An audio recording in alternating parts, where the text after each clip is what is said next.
the dark side of the Clone Wars. And there were a lot of dark sides to the Clone Wars, even on arguably the light side of the Clone Wars. But two big dark sides of the Clone Wars. One, just a massive nightmare for the Jedi Order. And the other one, well, you could call him a Shadowlord, maybe. I'm hoping he's gonna tell us all about it. We're gonna find out tonight. So without further ado, ladies and gentlemen, please welcome with me Sam Witwer and Matthew Wood.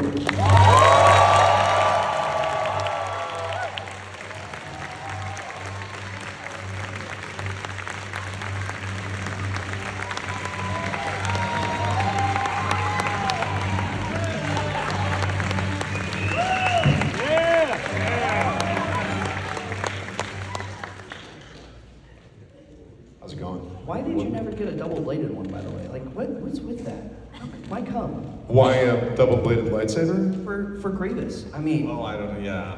Why arms? Your collection is woefully incomplete. I'm bad at math. What would that be? 4 arms with 2 double-bladed lightsabers each? No. 8? That was Punk Krell. He did 2 double-bladed at a time. Oh, yeah. Which, amazing he didn't cut his own head off. Yeah. Yeah. Punk Krell? Anybody? Punk Krell? Yeah. Yeah.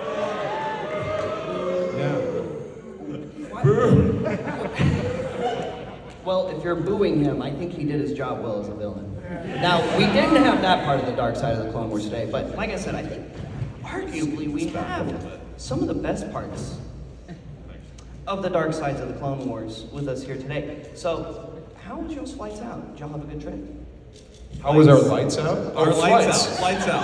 I work in sound. I'm deaf. I can't. Yeah. Same here. Flight, I went to Love Field. It was great. Love Field versus Dallas Fort Worth. What's the consensus? Love Field. Everyone for Love Field. Yeah, baby. Dallas Fort Worth. Good to know. I made the right choice. Where did you? Where did you? I was LAX. Yeah. Which is what I did. That was lights out for me. Well, gentlemen, tell us about some of your favorite moments in a galaxy far, far away. You two have been so ingrained into the Star Wars saga for decades now, and Eons. have been creating joy and wondrous moments for Star Wars fans all around the world. But what are some of your favorite moments in either order? I can't remember decades back. I can't remember.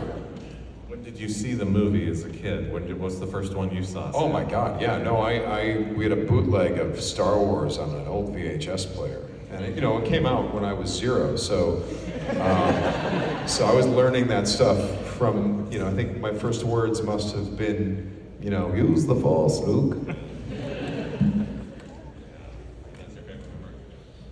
That's the only memory I have. That's all I remember. No, it was such an extraordinary thing that, and everyone was so crazy about it. And we just kind of took it for granted. You just kind of, I guess life, and there's Star Wars, and what else is there? Right, I know. Yeah, that's, as a kid, I was 5 when the first one came out. It was definitely a big deal. We saw it at a drive-in movie theater, actually, which was kind of fun. But then, we had a bootleg copy of Empire Strikes Back. Yes. And on a VHS, that was somebody shot it in a movie theater, and it was dubbed 17 times over. So Yep. you're grabbing the tracking to even have the things you could see it. Yeah. But still, it was amazing. The old wood-paneled VCRs. Yeah, very wood paneling on the VCR was great. Yeah. How come there was never, in George's used universe, how come there was never wood paneling on, like, say, the X-Wings? That would have been amazing. Millennium Falcon? She may not look like much, but I just got wood paneling on it. It's pretty good. Corinthian leather. Corellian leather. Corellian leather. Corellian Nice. leather. My favorite experience with Star Wars, I think it's for me it was working on Phantom Menace, actually. Yeah, that was an amazing. We hadn't done a movie in almost, what was it, like 82 to 99. He was the first person to see the Phantom Menace all the way through. Not kidding. Literally the first human being to see Phantom Menace from beginning to end. That was Even funny. before That was George. that kind of stuff always happened with George Lucas because it felt like we were just working with a friend. You know, he was obviously a mentor, but he was a billionaire, ran a company, and all those things. But I never really felt like it was a status or class change where he wasn't just a human being working with us. And so one day, casually, I was working over in the main house with where they cut the picture for the show, and there was 2 editors working on it. Paul Martin Smith was one of them, and then Ben Burt was the other one. And they both were working on the respective sequences in the movie, and one day I was going to come in and start looking at who all the digital characters were, so I had to map out a way to record all the actors and get everybody scheduled and bring them in. And so I was asking, Paul's group, George was like, here's the stack of videotapes for Paul's scenes, here's the stack of videotapes for Ben's scenes, and I stacked them all up, and we have these bikes that we can ride at Skywalker Ranch. I put them all in the front basket of the bike, and I had like 12 videotapes or whatever it was, and I went back to my room. And George even said when I was leaving with this giant stack, he's like, man, you're the first person that's ever gonna watch this all the way through. And I just kind of was like, oh, okay, sure. And then as I'm riding back to my office in the technical building, I remember being like, what is happening? What? This is it right here in the bike, and I'm like rattling over the cobblestones. I actually went into my office, shut the door, and there's a lake we have this Lake Ewok, it's called, it's Skywalker Ranch, and for some reason, I had one of the oars of one of the boats. I'm not sure, I think I was recording something, I don't remember why, but I had this oar in my office, and I remember sticking it into the door after I'd shut it to like make it so nobody could open the door. Because I was gonna watch this show by myself, and I even though I'm at Skywalker Ranch, I was still scared that somebody might come in and see me. That's a fire hazard, man. It was. So did any of that story inspire the story of fanboys then? Since that plot of that movie is them to sneak on and watch the movie early? It's funny because I worked on that film, which was a weird thing to do because you're watching. Did you really? I did, yeah. So do you know Sam Huntington? I don't know. I worked with him doing ADR, but I don't know him. I only know Kyle Newman, the director. And Kyle, of course. Yeah, and then. So that was a weird one to work on that film, and then you're at the place where they're talking about where you're working on, and I'm like, well, that's not totally what we do. Okay, but it was still like, a dramatization. Ray Park was in it, all that stuff. Don't get Maul. Anyway, we're getting off track, I guess. But my favorite one was Phantom Menace, just because it was the first time we'd done a movie in a long time. We were using new digital technology. George was very trusting and had put together an amazing crew, and it was just, making these things like the pod race and coming up with new lightsabers and working with Ahmed Best and all these amazing the battle droids and Ben Burt, and it was incredible, and I was in my 20s and very, very excited about it. So that's my favorite Star Wars memory. It's great. That's cool. It's great. And now it's your favorite Star Wars memory. Yes, all of you, starting with him over there, and then we're just gonna go through the line. What's your favorite? We're like, number one, what is your favorite? So you guys got to play 2 of the most iconic villains, not just in the Clone Wars series, but in the overall Star Wars saga as well, namely General Grievous and Darth Maul. Now, if you had the opportunity to play any of the hero characters in the Clone Wars era, who would it be? Who says that Grievous isn't a hero? It's all a matter of perspective. Maul's got his own show. He's not a hero? I'm talking about the Shadowlord. Who would Sam Witwer and who would Matt Wood play? I'd love to play Darth Maul.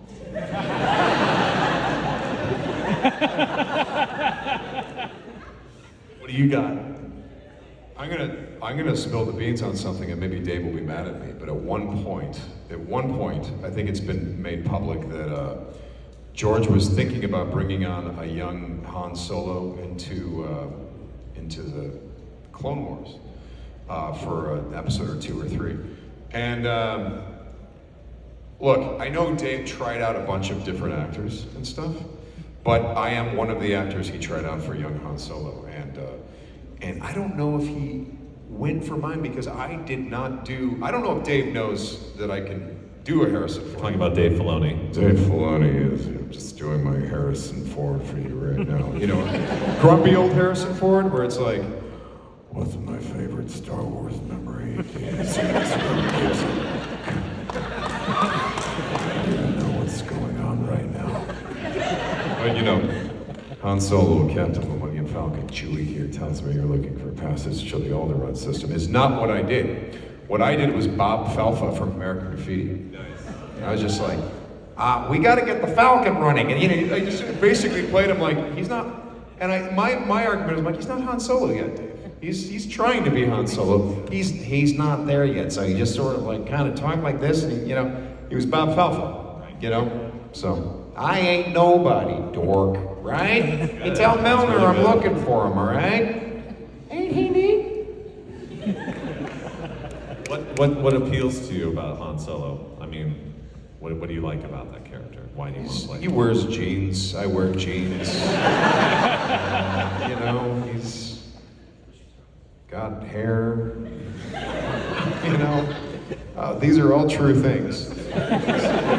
No, my favorite character is Luke Skywalker. That's my guy. Yeah.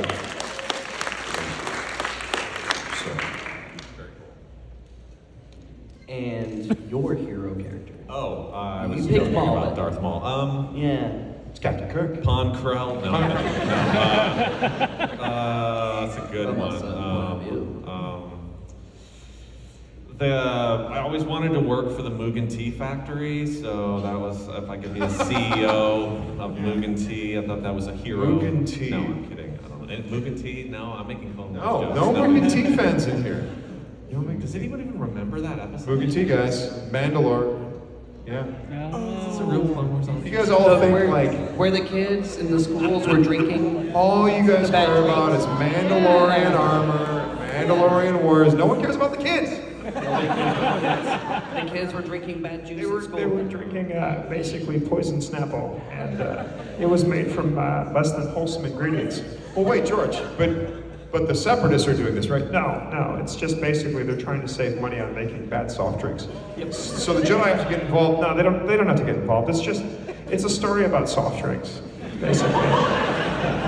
I'll say, okay, you know what? I really like Hu Yang, actually, from Ahsoka. You know, I love Hu Yang. You know, he's seen a lot. He's seen a lot. So I just like the history of that character and how he fits into the Star Wars universe and all the different genres. I like that character a lot. And the gentleman who plays it now is incredible. But I can't remember his name. David Tennant. David Tennant. Yeah. I've worked with several times. I'm Yeah. terrible with names. The guy that used to play it was pretty good too. Yeah. David Tennant. Oh. He was good. You know, there is another really cool There is droid another. Yeah, sorry. that both of you have gotten the pleasure to work with, who is kind of similar to Hu Yang and is also a David. Mr. David Collins is here with us today. Yes, David Collins. Yes, he's one of our buddies we've worked with forever, and he came in. He'd been working in the games division. You guys worked together on Force Unleashed, yeah. And He's the reason I'm here. yeah, He's the reason I'm here because David committed an act of sabotage back in the Force Unleashed days. He literally snuck down the corridors and the halls and snuck my headshot and resume into the pile for who was going to get an audition for Force Unleashed. So, sabotage. And because of that, I've been working with Lucasfilm for 18 years or whatever it is. Yeah. we have like this parallel career paths because I came into the games division, so did David. He stayed in. He came and did a slight tenure with us over in the scoring stage where we do music at Skywalker, and then he went back to LucasArts, and then we both were working in sound on the same projects, you know. And then I was able to scoop him up to do Resistance, So that was his first job. And you did that because I pressured you on the bridge of a Federation starship. You Remember did. that? We play this VR Star Trek. VR Star Trek game. And guess who gets to always play the captain? Sitting in the captain's chair. Yeah. And we have to role play. We can't break character. We had the Skywalker, we had Dave Acorn, Trey, and you. You were the engineer. And I'm like, steady, Trey. Come around to 149 Mark 2. Hold fire, David Acorn. Engineer, goose those engines. Raise the shields. And also hire David Collins for Star Wars. Which is basically what happened, because you guys were all talking while we were on our mission. There's Klingons and stuff. There he is. There's the guy. Oh, Captain Cook. yeah, that's there. And they were talking about, they're like, there's all these new Star Wars shows coming out. There's not enough of us. You know, and I'm like, steady, hire David Collins. And you guys are like, oh, I mean, I'm like, no, hire David Collins. Like, you're gonna thank me for this. Just do it. I know, because I always pushed him. Yeah. I was like, David Collins. They're like, yeah, we don't really have a space for him. And I'm like, well, now you do it. And then you did. Yeah. And then you actually called me up and you were like, yeah, I need like 5 more David Collins. This is amazing. This guy's great. Well, that's what, I mean, Star Wars and the way we work on it too is very similar to the lore of what the show is. It's like a bunch of ragtag group of folks that get together, and then you have to rely on one another. You're working on instinct, and you trust one another, and you do something good, usually, even though we play bad guys. But that's what it's like. I mean, I love that about working at Lucasfilm, and we just want to be around people that we really enjoy working with. And we all know that Star Wars, as we all do in here, is bigger than any one of us. And we're just trying to put our best foot forward and represent this amazing, universe that George Lucas has created, and continue it on with the artists that appreciate it and love it. And that's our main thrust of working on it. So that and David Collins is a great example of that. You're a great example of that. So it's fun. This guy has done, and I can't even tell you some of the stories I know about this guy because they will not be made public for another 10 years. But there have been things he has done where, much like Han Solo shooting Darth Vader off of Luke's tail so he can make the trench run, he's done that like 100 times over for Star Wars. Like, there are tales of, we have no good solution for this very, very big problem. And he just goes, here's how we're gonna do it. He just jumps in and solves. Again, I wish I could tell you, I mean, I'm thinking about 3 of them right now, all of which are under heavy NDA. Too many NDAs. Yeah. You have to believe me. This guy has saved your beloved franchise on many, many, many occasions. And so have others. So have many others. There's one thing in particular that, like, we're not gonna, but one day we'll tell the story. Sure. But very, very... There's not lawyers at Disney or anything. No. We haven't signed paperwork that said we'll get sued if we talk about it. No. But that was incredible work. That was absolutely incredible work and done under very difficult circumstances. Yay. Good, thank you. Speaking of incredible work and Bring things back that we the can't talk about or might be getting sued about, what can we talk about with the upcoming Maul Shadowlord? And what kind of sounds can we talk about from the upcoming Maul Shadowlord? Explain that it does have some space. It goes, Space in it. is in there. Space. Animated. It is Maul. animated. I think I heard Maul might be in it. Maul might. Is that? Wait, Are you allowed to say that you're Are we allowed to say that? Yeah, Maul's in it. Okay. There's No, a I- Zabrak. Is he still red? That's we're getting in a. Not allowed to discuss. Can't discuss color. Color, I don't see temperatures, and no. Here's the thing. I can actually say quite a bit. I want to start with talking about the team because we have Brad Rao, who's the showrunner of Bad Batch. Yes. And that guy has a very clear vision for what makes this show special, and I've loved working with him. Extraordinary guy. Matt Miknovitz, who's been writing for us since the Clone Wars, is our head writer. So, one of us will, hey, what if this happens? And he goes, no, Sam, Clone Wars Season 3, Episode 14, we did this thing where, and he just like blows my mind with some bit of Star Wars. And he's like, but what we can do is we can do this. So let's do that. Or I'd throw out a line of dialogue and he'd make it good and then throw it back to me. Incredible writer, and the writing team is amazing. And then we have Athena Portillo, who's like the producer who just will not allow you to fail, which is amazing. She's just, that's what you want. You see the difference on the screen in terms of how she's protected us, how she's gotten us all to work together, and how many, speaking of saving Star Wars, how many creative problem-solving situations she's been in where she's like, okay, we got a problem, we're gonna do this. So she's like our leader. And then we have Dave up top, Dave Filoni, overseeing and sometimes swooping down and jumping into the editing room and doing a bunch of stuff and then swooping away and then swooping back. And then of course we have the Kiners, Kevin Kiner and his family doing our music. But what I can tell you about the show is that it takes place shortly after the end of the Clone Wars. So this is the very beginning of the Empire. And Maul, he was helping to make the Empire for a while until he quit working for Palpatine. He quit. It was, you know what I mean? He was like, and he was hanging out on a garbage planet after that. And then other things happened, but basically this guy is looking around going, is this what we had in mind? Because I didn't think it was going to be this. I thought it was going to be something different, because Maul comes from a land of magic and color and knights and dragons, and now all of that is dead, and the magic and the colors being sucked out of the galaxy by this mechanical, maniacal empire. And Maul is going like, what happened to the Jedi Knights? And he's really reassessing almost everything about his life in the beginning of this story. And he perhaps has some wisdom to pass on to the next generation, because what's a master without an apprentice? So easy. The lawyer. Oh God, no. No one recorded this. Oh God, no. Of course, he's talking about Jabba the Hutt in season 2 of... I'm talking about Rebels. Right? No problem. No, but what's fun is that there are real differences in Maul's character between Clone Wars and Rebels, and I played him very differently between the two.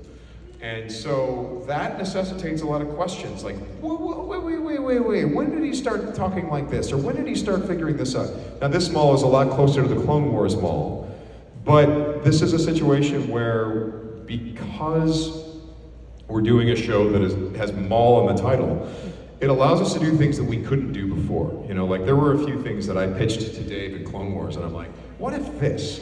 And Dave's like, yeah, no, Sam, no. Oh God, no, Sam, no. But he would say, listen, we can't do that because we're seeing this through Ahsoka's perspective. This isn't Maul's show, so we can't take time with that. And I never imagined he was thinking that Maul could have a show. So later when it was like, oh, it's Maul's show, then it's like, okay, now we're looking for those ideas of things you could only do in a Maul show. And we will be learning more about who he is and what's messing with him. And, we don't change the idea that this is a bad guy, but it is in fact a show about bad guys versus worse guys. And there's a difference between him and, you got Palpatine and Vader, which Palpatine's like 10 out of 10 when it comes to villainy. Vader's like 9.8 out of 10, unless you happen to be his son. And then you have Maul, who's more like an 8.5. The Sith would look at Maul and say, this guy has a lot of flaws. The Jedi would look at those same flaws and be like, that is the only redeeming thing about you. Go with that, So Maul, there are certain things that he's learned in the shows that we saw through the Clone Wars that he is now, it kind of changed his perspective on a few things. But he is still a very dangerous individual.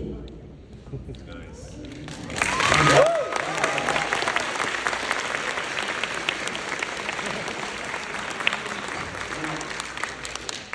Was that? Did you say any of that in Japan? I just want to make sure we're good. Oh, I said that stuff in Japan before it was true. Okay.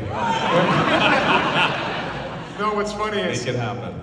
I'll leave you with this. The funny thing is that we have a very collaborative relationship on that show, and they are so wonderfully open, and I have been pulled into that process, the process of making the show, deeper than I ever have before, where we sit down and talk about scripts, we sit down and talk about animation, we sit down and talk about story and all that stuff. And there were things that I felt like, I think we need to hit beats. I think there are certain things we need to give a certain subtext, yada, yada, yada. I add a whole bunch of pitches. So then I go to Japan and I talk about what I just talked about with you guys. And then I went to Athena and I'm like, yeah, so I really blew it because I just talked about a bunch of stuff that's not on the show. And she's like, just give it a second. And then I come back and within a month, those things started appearing in episodes because they were working on them and they were like, no, have faith. It's what you wanted. It is what you wanted. So now I feel nervous in a different way because I'm like, well, if people don't like it, I am every bit as responsible as anyone. It's my fault as much as it's anyone's fault. Yeah, but Brad and Matt, Athena, the whole team, Joel Aaron, Stuart Lee, and the directors, I really like the show. And I say that having seen, I mean, all of them through various iterations, but I've also seen finished episodes where I'm like, I like this show. This is a cool show. Very different show that we've done. And did you use the same oar to bar yourself when you watched the show? The oar from Ewok Lake's boat. Oh, yeah. Did you jam it in the door when? He's just wishing he could take the oar and shove it in my mouth to keep my mouth closed. You know? No, you're amazing.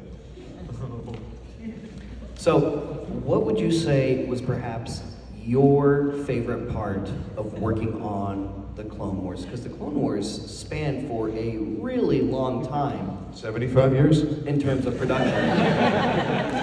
So, Sam, starting with you, what would you say was your favorite part of working on the Clone Wars as a whole?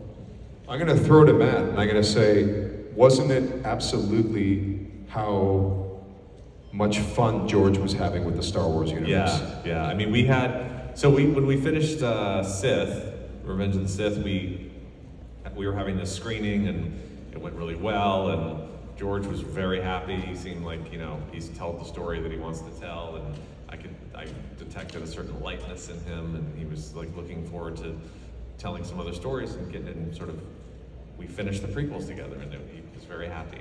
And I got, maybe a month after that, I got brought into this room, and it was actually Rick McCallum was part of it at this point, and he said, George was like, hey Matt, we want to do another animation series. We liked the Genndy Tartakovsky thing, but This was a month after? It was not that long after, yeah. So I it had was, no idea. I thought it would have been sooner, to be honest with you. and he said, and he was like, yeah, we liked the Genndy Tartakovsky thing. That was an experiment to see if there was an appetite for the Clone Wars stories, which there was. And he said, we want to do 8 episodes of this thing. We're going to internally produce it. We're going to make this Clone Wars series. And 8 episodes. And then the producer at the time, Rick, was like, thinking that I was like that we were all sick of Star Wars. He was like, you don't have to. I'm only going to ask you to do 8, and George, you only have to do 8. We're just going to do 8 episodes, and we're going to hand it off to another team, and you guys can do other things. You don't have to do it. And I was like, I like working on Star Wars, but anyway, so we did these 8 episodes, and Dave Filoni had come up from, I think he was coming right in from Nickelodeon, I believe. I can't remember exactly where he came in straight from, but he knocked on my door. He just knew, he went to the tech building and found my name on the door, and he knocked on it. He was like, I saw your documentary that you made. It was about Attack of the Clones. We were recording the Jedi transport ships and everything. And he said, I've got this little sequence we're working on. It's some, it's a cliff sequence there, and we just want to. It's like 10 minutes long. Could you do some sound for it? And sure, of course, and we did the sound, and then if you cut to, what was it, like how many years later, we did 100+ episodes. George worked on every single one. I worked on every single one. I mean, we loved it. It was, George could do most of the work in post-production. He had a great writing team. It was a very small crew, and we couldn't say anything that we were even making the show for like 2 years or something. What are you working on? It was just like, couldn't say it to anybody. We couldn't tell anybody. We didn't even know about it over at Force Unleashed. Yeah, we had no idea. Completely nobody. And then, because George really likes to make the show, completely finish it on his own terms, done, and then sell it. Where are you going to air it? I don't know. Yeah, it was like we made 2 seasons. I think we had 2 seasons worth of material before we even announced that we had made the show at all. Unbelievable. So we were completely working in secret, and then it did end up going on on Cartoon Network. And then we took the first 4 episodes and put it in the movie theater, which was funny because at the time I was also working on WALL-E, and George wanted, and I was having to kind of moonlight on, even I just don't like, I work with a lot of artists, and I'm like, if I'm working on one show and I've got another show, I want each artist to feel like I'm the #1 person for both of those shows. So I was juggling WALL-E and Clone Wars. Two-timing. Yeah, at the same time. And then George had this idea where he's like, hey, you know what? I want to make the first 4 episodes, I want to make it into a movie. And we're like, okay, wow, that because it wasn't supposed to be. It was, so we kind of took those together, cut it together, and he goes, and the guys from Pixar want to come over and show us WALL-E, and I thought we could do a little bake-off with them, and we could show them Clone Wars movie, and I'm like, yeah, no, that's a great idea. I think that's good. We should get those WALL-E guys over here to show the movie to them. And I go, so then I remember when they came in, I just stayed sitting in the room, and everyone was like, what the? And the credits were all done, and it was like, supervising sound editor, Matt Wood, and George was like, oh, you did that one too, huh? I'm like, yeah, I'm just, and he was totally fine.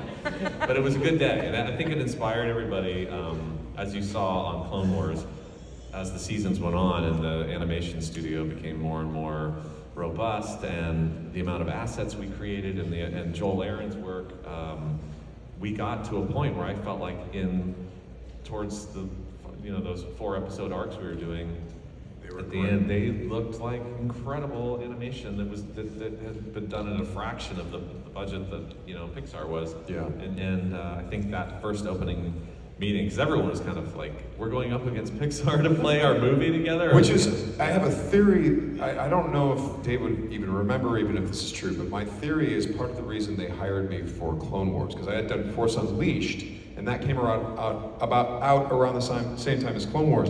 And naturally, the press back then, we really wanted to pit those 2 projects against each other, which was lame. Because they were like, Force Unleashed, it's like, oh, Star Wars. And then they're doing this Clone Wars thing, what's that? And I'm like, slow down for a second. I slowed this guy down. I'm like, hold on. We're servicing 2 completely different age demographics. We're going for more of the original trilogy fans, the older fans. Clone Wars is going for the younger fans. It's an on-ramp. And I think they're doing a terrific job. And they say, well, yeah, but they did that movie. And I'm like, that movie was an intro to the series. They used to do that in the 80s and the 70s all the time. They would take the first few episodes of a TV show like Buck Rogers or something like that, cut it into a movie, put it in theaters to get people to know about the TV show. So understand that was the objective, and it succeeded because people are watching the Clone Wars. Secondly, understand that when you go into a theater, you are up against Pixar and budgets that are 10 to 15 times heavier than the Clone Wars. So understand, for what they're doing on a television budget, have we ever seen anything like that before? No. We've never seen anything like that before on a television schedule and budget, and that is where it needs to be judged. So I'm all for the Clone Wars. That's what I said in this interview. And I get the feel, I don't know if someone read that, but they're like, oh, that Force Unleashed guy, he's our friend. Bring him over. Have him play the son of Mortis, So, but I felt like I understood what the objective was with Clone Wars. And then, honestly, like you said, as the years wore on, it's incredible how much production value was squeezed out of the same budget. That Clone Wars was as expensive when it started than it was later on, and later on it started looking like feature animation. Like Shadowlord? Guys, you're not ready for how pretty this show is. Like it is. Let's go! It is the most visually stunning Star Wars show we've ever done, and then you have David Collins bringing, like the whole thing is a little bit more stylized, even though it's in the Clone Wars style. But you're sort of seeing the world through through Maul's eyes. This is how he sees Star Wars. So everything looks a little bit more dangerous.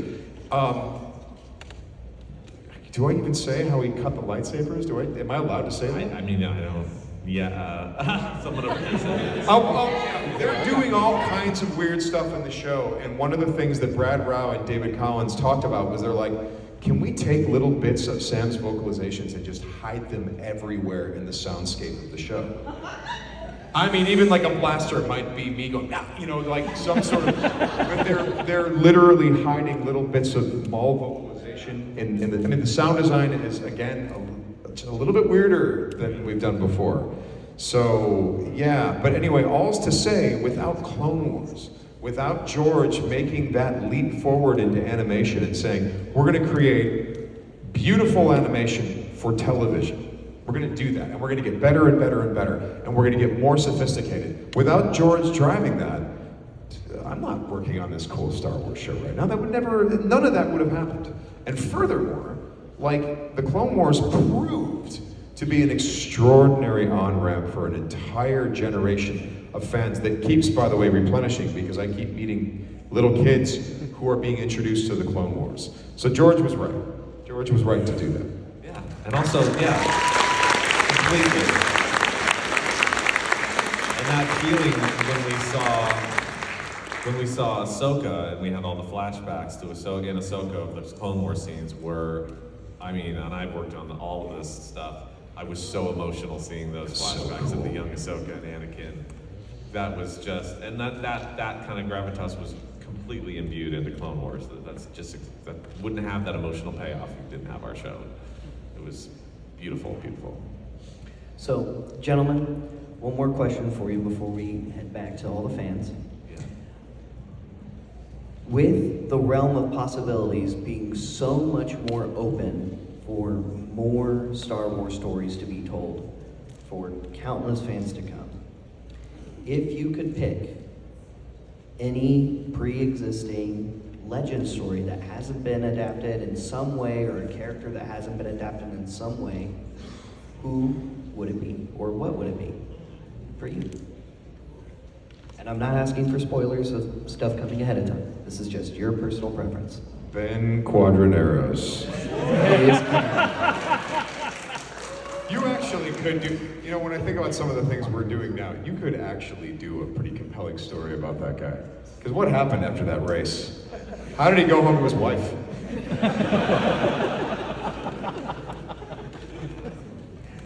Will is losing it. Happening again. That you brought up Ben Quadraneros. Do you have any ideas, any characters you want to see? Gosh, you know, I don't know. I mean, obviously, I'm very partial to General Grievous. Or, you know, we did this silly show that was like a Lego series that had, it was called the Freemaker Adventures. And it had Roger was a little battle droid trying to sell his life story about being, in the Clone Wars and all that. Trenches to wrenches? Yeah, exactly. Hell, you would know, of course. This man right here. Have you seen his B1 collection? If you come by, where my signing area is, there's a big B1 battle droid, the 3D printed one, and then next to it is like probably the biggest collection of B1s I've ever even been seen, or it's got to be, right? It is the most comprehensive physical collection of battle droid variants from the Clone Wars era. Different of official Lucasfilm sources, whether they're canon, legends, concept, figure, otherwise, and some fan ones, but yeah. I'd like to see something about droid makers. I mean, I played this character called Mubo that was in the VR experience. And like he was like the head of the droid depot. I'm always been interested in it, and not to bring up Star Trek, but I will. But like, the guy who made Data and Lore. Dr. Nudian Singh. Yeah, so something like that, but like who creates droids. So like I'd like to know something about the people that create droids. Anyway, that's kind of like. And we'll get Brent Spiner to play him. Yes. Yeah. But yeah. Thank you. All right. Great. Gentlemen, thank you so much for your time today. Everybody, Thank you.